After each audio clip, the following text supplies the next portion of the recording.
Obglavljen kip Josipa Broza Tita, njegova glava pa v prtljažniku domnevnega storilca. Katastrofa. Za mene. Jaz ne vem, kaj je spomenik naredil. Noben mu neč, ne.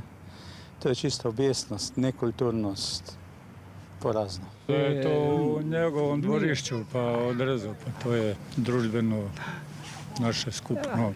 Groza, res, da nekdo pride na pamet, da si to odreže, ne vem, zakaj. Improvizirano svarilo ostalim, če ne boste pridni, kaj se vam bo zgodilo tudi ostalim. Ne? Ja, težko je to komentirati, ne? Očitno gre za neuravnovešeno osebo z neuravnovešenim ozadjem. Dejanja je osumljen 49-letni domačin, ki so ga policisti v noči na petek izsledili nedaleč stran. V avtomobilu, na katerem je imel nameščeni 2 različni hrvaški registrski tablici, v prtljažniku pa glavo bronaste skulpture. Za koga gre, policisti ne razkrivajo, se je pa na Facebooku razkril kar sam. Miroslav Pačnik je namreč v daljšem zapisu pojasnjeval, zakaj je, kot navaja, simbol zločina in totalitarizma v Velenju pustil brez glave.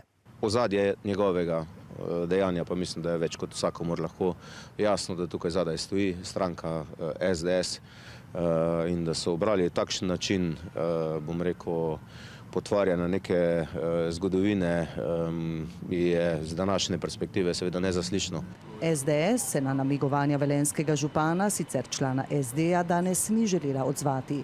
Je pa prvak največje opozicijske stranke pred dnevi na X omrežju zapisal, citiram, Slovenija je verjetno edina država v Evropski uniji, v kateri še vedno stojijo spomeniki enopartijski diktaturi in njenim nosilcem. Žalostno je, da morajo za osnovno demokratično higieno namesto državnih in lokalnih oblasti skrbeti posamezni pogumni državljani. Konec citata.